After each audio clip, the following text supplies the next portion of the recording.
Hi everyone, ಎಲ್ಲರೂ ಹೇಗಿದ್ದೀರಾ? I hope everyone is doing great. Welcome back to my channel. So ಇವತ್ತಿನ ರೀಡಿಂಗಲ್ಲಿ ನಾವು ನಿಮ್ಮ 2025 ಹೇಗಿದೆ ಅಂತ ನೋಡೋಣ. ಇದು very general guidance, please take what resonate. Specially ಇವತ್ತು ನಾನು ಲವ್ ಲೈಫ್ ರಿಲೇಟೆಡ್ ರೀಡಿಂಗ್ನ ಮಾಡ್ತಾ ಇದ್ದೀನಿ. ಸೊ ನೋಡೋಣ ನಿಮಗೆ ಏನು ಕಾರ್ಡ್ಸ್ ಬರುತ್ತೆ ಅಂತ. ಸೊ ಪರ್ಸ್ನಲ್ಲಾಗಿ ನಿಮ್ಮ 2025 ಹೇಗಿದೆ ಅಂತ ತಿಳ್ಕೊಬೇಕು ಅಂದರೆ ನೀವು ನನ್ನನ್ನು ಕಾಂಟ್ಯಾಕ್ಟ್ ಮಾಡ್ಬೋದು. ಎಸ್, ಬನ್ನಿ ಇವಾಗ ಕಾರ್ಡ್ಸನ್ನು ಪಿಕ್ ಮಾಡೋಣ. So okay,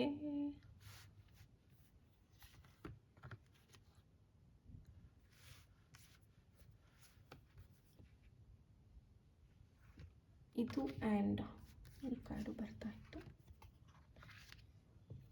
then I take from this.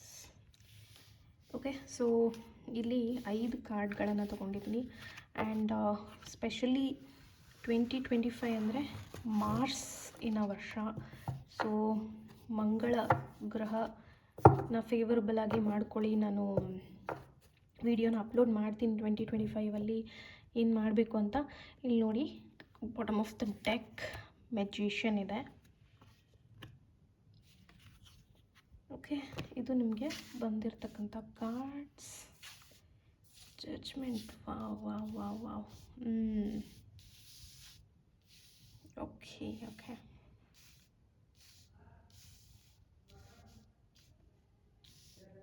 Six cards pick ಆಗಿದೆ. ಓಕೆ, ಎಸ್, ಫಿನಾನ್ಷಿಯಲ್ ಸ್ಟೆಬಿಲಿಟಿ ಥರ ಏನೋ ಇದೆ. ಫಿನಾನ್ಷಿಯಲ್ ಸ್ಟೆಬಿಲಿಟಿ ಅಂದರೆ ನಾವಿಲ್ಲಿ ಲವ್ ರೀಡಿಂಗ್ ಮಾಡ್ತಾ ಇರೋದ್ರಿಂದ ನಿಮ್ಮ ಒಂದು ರಿಲೇಷನ್ಶಿಪ್ಪಲ್ಲಿ ಏನಾದರೂ ಫಿನಾನ್ಷಿಯಲ್ ಇಶ್ಯೂ ಇತ್ತು ಅಂತ ಹೇಳಿದ್ರೆ ಅದು ಒಂದು ಸ್ಟೇಬಲ್ ಆಗುತ್ತೆ ಅಂತಲೇ ಹೇಳ್ಬೋದು. ಅದು ನಿಮ್ಮ ಕಡೆಯಿಂದನೂ ಸಾಲ್ವ್ ಆಗುತ್ತೆ ಅಂತಲೂ ಹೇಳ್ಬೋದು. ಅಂದರೆ ಈಗ ನಿಮ್ಮ ಹತ್ರ ಅವ್ರು ದುಡ್ಡು ಇಸ್ಕೊಂಡಿದ್ದಾರೆ, ಇಲ್ಲ ಅವ್ರು ನಿಮಗೆ ದುಡ್ಡು ಕೊಡಬೇಕಿದೆ, ಅದೆಲ್ಲ ಸಾಲ್ವ್ ಆಗುತ್ತೆ. ಆ್ಯಂಡ್ ಇನ್ ಕೇಸ್ ಏನಾದರೂ ಅವರಿಗೆ ಜಾಬ್ ಇಲ್ಲ ಅಂತ ಹೇಳಿ ಅವ್ರು ನಿಮ್ಮನ್ನು ಅವಾಯ್ಡ್ ಮಾಡ್ತಿದ್ದು, ಅಂದರೆ ಈಗ ನಾನು ಸ್ಟೆಬಿಲಿಟಿ ಕಂಡಿಲ್ಲ, ಇನ್ನು ನಾನೊಂದು ಸ್ವಲ್ಪ ಲೈಫಲ್ಲಿ ಸ್ಟೆಬಿಲಿಟಿ ಕಾಣ್ತೀನಿ, ಆಮೇಲೆ ನಾವು ಚೆನ್ನಾಗಿ ಆಗೋಣಂತೆ, ಮದುವೆ ಮಾಡ್ಕೊಳ್ಳೋಣಂತೆ, ಇಲ್ಲ ಲವ್ನ ಕಂಟಿನ್ಯೂ ಮಾಡೋಣಂತೆ ಅಂತ ಏನಾದರೂ ಹೇಳಿದರೆ then it's a very big yes. So in case ಯಾರಾದರೂ ನಿಮ್ಮ ಪರ್ಸನ್ ಫಿನಾನ್ಷಿಯಲಿ ಸ್ಟೇಬಲ್ ಆಗಬೇಕು ಅಥವಾ ನೀವು ಫಿನಾನ್ಷಿಯಲಿ ಸ್ಟೇಬಲ್ ಆಗಬೇಕು ಅಂತ ಈ ಒಂದು ರಿಲೇಷನ್ಶಿಪ್ಪನ್ನು ಹೋಲ್ಡಲ್ಲಿ ಇಟ್ಟಿದ್ರೆ ಡೆಫಿನೆಟ್ಲಿ ನಿಮಗೆ 2025ಅಲ್ಲಿ ಆ ಥರದ ಎಲ್ಲ ಸಮಸ್ಯೆಗಳು ಸರಿ ಹೋಗುತ್ತೆ. ಇನ್ನು ಕೆಲವು ಜನಕ್ಕೆ ತುಂಬ ಹರ್ಟ್ ಮಾಡಿರ್ತಾರೆ, ಲೈಕ್ ದೊಡ್ಡ ಬ್ರೇಕಪ್ಪೇ ಆಗಿರುತ್ತೆ, ಅದು ರೀಕನ್ಸಿಲೇಷನ್ ಆಗೋ ಚಾನ್ಸ್ ಇದೆ. ಆ್ಯಂಡ್ ನಿಮಗೆ ಯೂನಿವರ್ಸ್ ಏಂಜಲ್ಸ್ ಕಡೆಯಿಂದ ಜಡ್ಜ್ಮೆಂಟ್ ಕೂಡ ಸಿಗುತ್ತೆ. ಅಂದರೆ ನಿಮ್ಮ ತಪ್ಪು ಅಥವಾ ನಿಮ್ಮನ್ನು ಆರೋಪಿ ಮಾಡಿ ಹೋಗಿರೋರು ಇಲ್ಲ ಇಲ್ಲ ನೀನೇ ಕರೆಕ್ಟ್ ಅಂತ ಹೇಳಿ ವಾಪಸ್ ಬರುವಂಥ ಸಾಧ್ಯತೆಗಳು ತುಂಬ ಇದೆ. ಸೊ ಒಂಥರ ಮ್ಯಾಜಿಕ್ ಇಯರ್ ಅಂತಲೇ ಹೇಳ್ಬೋದು, ಯಾಕೆಂದರೆ ಮ್ಯಾಜಿಷಿಯನ್ ಕಾರ್ಡ್ ಬಂದಿದೆ. So 100% it's gonna be a magical year. ನೀವು ಅನ್ಎಕ್ಸ್ಪೆಕ್ಟೆಡ್ ಥಿಂಗ್ಸ್ಗಳನ್ನು ನಿಮ್ಮ ಲವ್ ಲೈಫಲ್ಲಿ ವೆಲ್ಕಮ್ ಮಾಡ್ತೀರಾ. ಓಕೆ, ಇನ್ನು ನಾನು ಹೇಳಿದಾಗೆ ಎಲ್ಲ ಪ್ರತಿಯೊಂದು ವಿಚಾರಕ್ಕೂ ನಿಮ್ಮನ್ನು ದೂಷಿಸಿ ಅವರು ಹೋಗಿದ್ರೆ ಇಲ್ಲ ನೀನೇ ಸರಿ ನಂದೇ ತಪ್ಪು ಅಂತ ಹೇಳಿ ಅವರ ತಪ್ಪನ್ನು ಅವರು ಅರ್ಥ ಮಾಡಿಕೊಂಡು ನಿಮ್ಮ ಲೈಫಿಗೆ ವಾಪಸ್ ಬರ್ತಾರೆ. ಅದು 2025 ಕಾಣಿಸ್ತಾ ಇದೆ. ಓಕೆ, ಬಟ್ ಇನ್ನೂ ಒಂದು ಏನಂತ ಹೇಳಿದರೆ ಥರ್ಡ್ ಪಾರ್ಟಿ ಇಶ್ಯೂ ಏನಾದರೂ ಇದ್ದರೆ ಅದಕ್ಕೂ ಕೂಡ ನಿಮಗೆ ಈ ಒಂದು ವರ್ಷ ಒಂದು ಸೊಲ್ಯೂಷನನ್ನು ತಂದು ಕೊಡುತ್ತೆ. ಓಕೆ, ಸ್ವಲ್ಪ ನಿಮಗೆ ಈ ವರ್ಷ ಶನಿ ವರ್ಷ ಆಗಿತ್ತು. ಸೊ ಹಾಗಾಗಿ ಸ್ವಲ್ಪ ಕಾರ್ಮಿಕ್ ಇಶ್ಯೂಸ್ಗಳನ್ನು ನೀವು ಫೇಸ್ ಮಾಡಿರ್ಬೋದು. ಬಟ್ ಮುಂದಿನ ವರ್ಷ ನನಗೆ ನಿಮಗೊಂಥರ ಜಡ್ಜ್ಮೆಂಟ್ ಸಿಗುತ್ತೆ. ಜಡ್ಜ್ಮೆಂಟ್ ಕಾರ್ಡ್ ಬಂದಿರೋದು ಆ್ಯಕ್ಚುಲಿ ತುಂಬ ಪಾಸಿಟಿವ್ನೆಸ್ಸನ್ನು ತಂದುಕೊಡ್ತಾ ಇದೆ ಈ ರೀಡಿಂಗಿಗೆ. ಸೊ ಯೂನಿವರ್ಸ್ ಆಗಲಿ ಏಂಜಲ್ಸ್ ಆಗಲಿ ನಿಮ್ಮ ಜೊತೆಗೆ 100% ಇದ್ದಾರೆ ಅನ್ನೋಂತಹ ಒಂದು ಭರವಸೆ ಬರ್ತಾ ಇದೆ ಈ ಕಾರ್ಡ್ ಮೂಲಕ. ಸೊ ಏನೇ ಆದ್ರೂ ಇಷ್ಟು ದಿನ ನೀವು ಓವರ್ಕಮ್ ಮಾಡಿಕೊಂಡೇ ಬರ್ತಾ ಇದ್ದೀರಾ, ಕಾಯ್ತಾ ಇದ್ದೀರಾ, ಒಳ್ಳೆಯ ದಿನಗಳು ಯಾವಾಗ ಬರುತ್ತೆ ಅಂತ ಕಾಯ್ತಾ ಇದ್ದೀರಾ. ಇಟ್ಸ್ ಬೀನ್ ಲಾಂಗ್ ಟೈಮ್ ಅನಿಸುತ್ತೆ, ಆಲ್ಮೋಸ್ಟ್ ಲೈಕ್ ಒಂದು 9 ತಿಂಗಳುಗಳಿಂದ ನೀವು ನಮ್ಗೆ ಒಳ್ಳೆ ಸಮಯ ಯಾವಾಗ ಬರುತ್ತೆ ಅಂತ ತುಂಬ ಜನ ಕಾಯ್ತಾ ಇದ್ದೀರಾ ಅನಿಸುತ್ತೆ. ಬಟ್ ನನ್ನ ಪ್ರಕಾರ 2025ರಲ್ಲಿ ನಿಮಗೆ ಒಳ್ಳೆ ಟೈಮ್ ಬಂದೇ ಬರುತ್ತೆ. ಆ್ಯಂಡ್ ನಿಮ್ಮ ಎಲ್ಲ ಲವ್ ಲೈಫ್ ರಿಲೇಟೆಡ್, ಈಗ ಲವ್ ಲೈಫ್ ಅಂತ ಬಂದ ತಕ್ಷಣ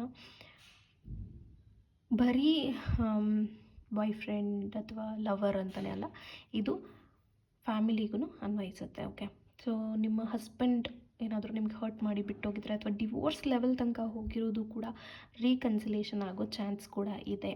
ಇಲ್ಲ ಡಿವೋರ್ಸ್ ಲೆವೆಲಿಗೆ ಹೋದವರು ನೀವೇನಾದರೂ ಅಲ್ಯೂಮಿನಿಗೋಸ್ಕರ ಅಂದರೆ ಅವ್ರ ಮೇಲೆ ಕೇಸ್ ಹಾಕಿ ದುಡ್ಡು ಬರಬೇಕಂತ ಏನಾದರೂ ವೆಯ್ಟ್ ಮಾಡ್ತಾಯಿದ್ರೆ ದೆನ್ ಈ ಇಯರ್ ನಿಮಗೆ ಆ ದುಡ್ಡಿನ ಸೆಟಲ್ಮೆಂಟ್ ಕೂಡ ಆಗೋದಿದೆ. ನಾ ಹೇಳ್ದಂಗೆ ಮ್ಯಾಜಿಷಿಯನ್ ಕಾರ್ಡಲ್ಲಿ ಅದು ತುಂಬ ಚೆನ್ನಾಗಿ ರೆಪ್ರೆಸೆಂಟ್ ಆಗ್ತಾಯಿದೆ. ನಿಮಗೆ ಒಂಥರ ಮ್ಯಾಜಿಕ್ಕಾಗಿ ಈ ವರ್ಷ ತಿರುಗುತ್ತೆ ನಿಮ್ಮ ಒಂದು ಪ್ರೀತಿ ಜೀವನಕ್ಕೆ, ನಿಮ್ಮ ರಿಲೇಷನ್ಶಿಪ್ ಮ್ಯಾಟರ್ಗೆ ಅಂತ ಹೇಳಬಹುದು. ಸೊ ಆದಷ್ಟು ಸ್ವಲ್ಪ ಪೇಷನ್ಸಿಂದ ಇರಿ ಆ್ಯಂಡ್ ಸಡನ್ ಡಿಸಿಷನ್ ಏನು ತೊಗೊಳಕ್ಕೆ ಹೋಗಬೇಡಿ. ನನ್ನ ಪ್ರಕಾರ ನಿಮಗೆ ಮುಂದಿನ ವರ್ಷ ಅಷ್ಟು ಈ ವರ್ಷ ಹರ್ಟ್ ಆದಷ್ಟು ಮುಂದಿನ ವರ್ಷ ಈ ಪ್ರೀತಿ ವಿಚಾರಗಳಲ್ಲಿ ಹರ್ಟ್ ಆಗಲ್ಲ. ಆ್ಯಂಡ್ ನಾನು ಹೇಳಿದೆ ಅಲ್ವಾ, ಸೊ ನಿಮ್ಮನ್ನು ತುಂಬ ಹರ್ಟ್ ಮಾಡಿ ಹೋಗಿರೋರು ಇಲ್ಲ ನೀನೇ ಕರೆಕ್ಟ್ ಅಂತ ಹೇಳಿ ಬರೋ ಚಾನ್ಸಸ್ ತುಂಬ ಇದೆ ಅಂತ. ಯಾಕೆಂದರೆ ಸ್ಟಾರ್ ಕಾರ್ಡ್ ಇರೋದ್ರಿಂದ ನೀನೇ ಕರೆಕ್ಟು, ಇಲ್ಲ ನೀನು ಹೇಳಿದ್ದೆ ಸರಿ ಅಂತ ಹೇಳಿ ಬರೋ ಚಾನ್ಸ್ ಕೂಡ ಇದೆ. ಇನ್ನು ಮಿಕ್ಕಿದ್ದ ವಿಚಾರಕ್ಕೆ ನಾನು ಬರ್ತೀನಿ. ಸರಿ, ಅವರೇನೋ ಬರ್ತಾರೆ, ರೀಕನ್ಸೈಲ್ ಆಗ್ತಾರೆ, ಬಟ್ ಈ ಥರ ಬರುವಂಥ ಇದು ವೆರಿ ಜನರಲ್ ಗೈಡೆನ್ಸ್, ನಾನು ಪರ್ಸ್ನಲಿ ಹೇಳ್ತಾ ಇಲ್ಲ. ಸೊ ಹಾಗಾಗಿ ನೀವು ಯೋಚನೆ ಮಾಡಿ, ಈ ರೀತಿ ಬಿಡೋದು, ಹೋಗೋದು, ಬರೋದು, ಮಾಡೋದು ಆ ರೀತಿ ಮಾಡ್ತಾ ಇರಬೇಕಾದ್ರೆ ಸೊ ನನಗೆ ಇವರು ಸೂಟಬಲ್ ಪರ್ಸನ್ ಹೌದಾ ಇಲ್ವಾ ಅನ್ನೋದನ್ನು ನೀವು ಥಿಂಕ್ ಮಾಡಿ ನೀವು ನಿಮ್ಮ ಲೈಫ್ ಡಿಸಿಷನನ್ನು ತಗೊಳ್ಳಿ. ಬಟ್ ನಿಮಗೆ 100% ಎಲ್ಲ ಕಡೆಯಿಂದ ಗೈಡೆನ್ಸ್ ಅಂತೂ ಸಿಗ್ತಾ ಇದೆ. ಓಕೆ, ಸೊ ನೀವು ಇವಾಗ ತುಂಬ ಹೀಲ್ ಆಗಿದ್ದೀರಾ ಆ್ಯಕ್ಚುಲಿ. ಅಂದರೆ ಈಗ ನಾವು ಒಂದು ವಿಷಯನ ಓವರ್ಕಮ್ ಮಾಡ್ತೀವಿ ಅಂತ ಹೇಳಿದ್ರೆ ನಾವು ಹೀಲ್ ಆಗಿದ್ದೀವಿ ಅಂತ ಅರ್ಥ. ಈಗ ಫಾರ್ ಎಕ್ಸಾಂಪಲ್ ನಾನು ಹೇಳಿದೆ, ನೀವು 9 ತಿಂಗಳುಗಳಿಂದನೂ ಏನೇ ಕಷ್ಟ ಬಂದರೂ ಇಲ್ಲ ನನಗೆ ಒಳ್ಳೆಯದಾಗುತ್ತೆ ಅಂತ ಅಂದ್ಕೊಂಡು ಮುಂದೆ ಬರ್ತಾ ಇದ್ದೀರಾ ಅಲ್ವಾ. ಎಸ್, ಸೊ ಅದಿದ್ದಾಗ ಹಾಗೆ ನೀವು ಪಾಸಿಟಿವಾಗಿ ಥಿಂಕ್ ಮಾಡ್ತಾ ಇರಬೇಕಾದ್ರೆ ಅದಕ್ಕೆ ರೀಸನ್ ಬಂದುಬಿಟ್ಟು, ಒಂದು ನೀವು ಸ್ಪಿರಿಚುವಲ್ ಜರ್ನಿಗೆ ಬಂದಿರೋದು, ಎರಡನೇ ವಿಚಾರ ಯೂನಿವರ್ಸು ಮತ್ತು ನೀವು ನಂಬ್ತಾ ಇರುವಂಥ ಇಷ್ಟ ದೇವರಾಗಿರ್ಬೋದು, ಏಂಜಲ್ಸ್ ಆಗಿರ್ಬೋದು, ಯೂನಿಕಾರ್ನ್ನ ನಂಬ್ತಿದ್ರೆ ಯೂನಿಕಾರ್ನ್ ಆಗಿರ್ಬೋದು, ನೀವೇನು ನಂಬ್ತಿರೋ ಉಲ್ಫ್ ಆಗಿರ್ಬೋದು, ಮಾಸ್ಟರ್ ಮರ್ಲಿನ್, ಸೇಂಟ್ ಎಕ್ಸ್ಪ್ಲೈಟ್, ಇಷ್ಟೊಂದು ಜನ ಇದ್ದಾರೆ ಅಲ್ವಾ. ಸೊ ಇವರ ಎಲ್ಲರ ಸಪೋರ್ಟು, ಆಶೀರ್ವಾದ ನಿಮ್ಮ ಮೇಲಿದೆ, ಗೊತ್ತಾಯ್ತಾ. ಸೊ ಅದನ್ನು ನೆವರ್ ಎವರ್ ಸ್ಟಾಪ್ ಮಾಡಬೇಡಿ. ಈ ಒಂದು ಜರ್ನಿನ ದಯವಿಟ್ಟು ಸ್ಟಾಪ್ ಮಾಡಬೇಡಿ. ಬಿಕಾಸ್ ಮುಂದಿನ ವರ್ಷ ನಿಮಗೆ ಮ್ಯಾಜಿಕಲ್ ಥಿಂಗ್ಸ್ ನಡೀತಾ ಇರಬೇಕಾದ್ರೆ ಸ್ವಲ್ಪ ಎಲ್ಲೋ ಒಂದು ಕಡೆ ನೀವು ಹೇಗೆ ಇದನ್ನೆಲ್ಲ ಪಡ್ಕೊಂಡ್ರಿ ಅಂತ ಮರೆಯುವಂತಹ ಚಾನ್ಸಸ್ ಕೂಡ ಇದೆ. ಸೊ ದಯವಿಟ್ಟು ಮರಿಬೇಡಿ. ಆದಷ್ಟು ಪ್ರತಿಯೊಂದಕ್ಕೂ ಗ್ರ್ಯಾಟಿಟ್ಯೂಡನ್ನು ತಲುಪಿಸ್ತಾ ಇರಿ. ಎಲ್ಲದನ್ನು ನೆನಪಲ್ಲಿ ಇಟ್ಕೊಳ್ಳಿ. ಯಾರೆಲ್ಲ ನಿಮಗೆ ಸಹಾಯ ಮಾಡಿದ್ರು ಅವ್ರನ್ನೆಲ್ಲ ನೆನಪಲ್ಲಿ ಇಟ್ಕೊಳ್ಳಿ, ಅವ್ರಿಗೆಲ್ಲ ಗ್ರ್ಯಾಟಿಟ್ಯೂಡನ್ನ ತಲುಪಿಸಿ. ಓಕೆ, ಸೊ ಓವರಾಲ್ ಕನ್ಕ್ಲೂಷನ್ ಕೊಡಬೇಕು ನಾನು ಈ ರೀಡಿಂಗಿಗೆ. ನಿಮ್ಮ 2025 ಅಲ್ಲಿ ಲವ್ ಲೈಫ್ ಸೂಪರ್ ಆಗಿರುತ್ತೆ. ನೀವು ಅಂದ್ಕೊಂಡಿದ್ದಂತಹ ಎಲ್ಲ ವಿಚಾರಗಳು ಲವ್ ರಿಲೇಟೆಡ್ 100% ನೆರವೇರುತ್ತೆ. ನೀವೇನು ಕಷ್ಟಪಡೋದೇ ಬೇಡ.